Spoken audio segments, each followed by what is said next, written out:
அனைவருக்கும் வணக்கம். இன்றைக்கான நம்மளோட ஆரி பதிவில் என்ன ஸ்டிச்சுன்னு சொல்லிட்டு பார்ப்போம் வாங்க. எல்லாமே பேசிக் நம்ம பண்ணக்கூடியது அவ்வளோவுமே செயின் ஸ்டிச் தான்.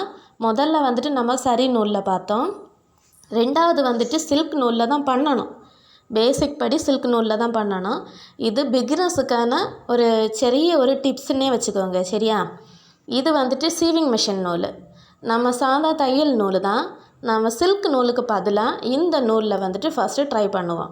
ஓகேவா? பிகினர் அத்தனை பேருமே ட்ரை பண்ணக்கூடியவங்க, இந்த வீடியோஸ் பார்த்து ட்ரை பண்ணக்கூடியவங்க இந்த ஒரு டிப்ஸை வந்துட்டு ஃபாலோ பண்ணுங்கள். ஏன்னா எல்லாருக்குமே யூஸ்ஃபுல்லாக இருக்கும். ஓகேவா?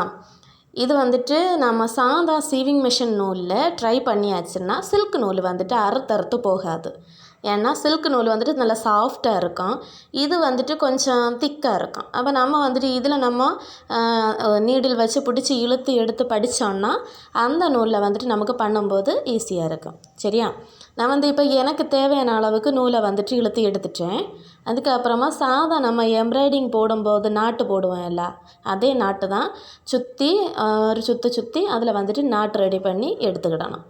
எடுத்துக்கிட்டுட்டு அதுக்கப்புறம் நம்ம சாதா இது தான் பேசிக்கில் இது கட்டை விரலாம் பெரு விரலாம் அந்த சின்ன இடை விரலும் மட்டும் சேர்த்து நம்ம பிடிச்சிட்டு சுற்றி நம்ம வந்துட்டு செயின் ஸ்டிச்சை போடுறதுக்கு ஸ்டார்ட் பண்ணலாம்.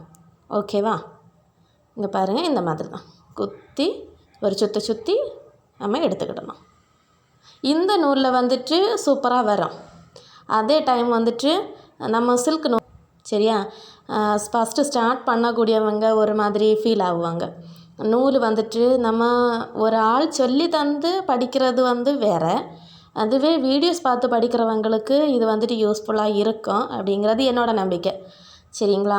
இது வந்துட்டு ஒன்று ட்ரை பண்ணுங்கள். யாராக இருந்தாலுமே பிகினர்ஸ் வந்துட்டு இதை ட்ரை பண்ணுங்கள்.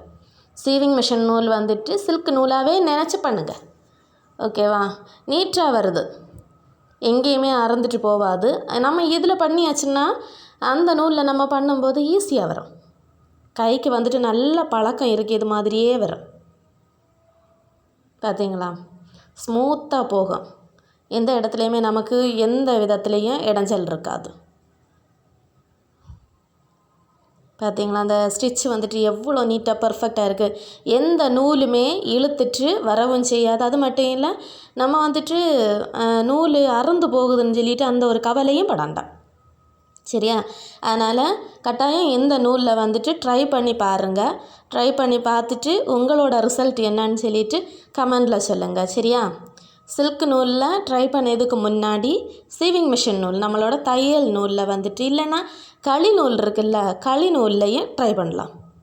அது வந்துட்டு நம்ம எம்ப்ராய்டிங் பண்ணக்கூடிய நூல், அந்த நூல்லையும் ட்ரை பண்ணலாம், சரியா? இதில் எண்டு நாட்டு வந்துட்டு கிடையாது. நாம் வந்துட்டு அந்த ஸ்டிச்சில் பண்ண மாதிரி இந்த ஸ்டிச் பண்ணி மேலே தூக்கி எடுத்துகிட்டு கட் பண்ணி விட வேண்டியது தான். எக்ஸ்ட்ரா நிற்கக்கூடிய நூலை வந்துட்டு இழுத்து எடுக்கணும், அவ்வளோதான். ஓகேவா? பிடிச்சிருந்தா லைக் பண்ணுங்கள், ஷேர் பண்ணுங்கள், கமெண்ட் பண்ணுங்கள். உங்களுக்கு எது புரியாமல் இருந்தாலும் கமெண்டில் கேளுங்க. உங்களுக்கான பதிவை நான் சொல்லித்தரேன், சரியா? விளக்கமாக சொல்லித்தரலாம்.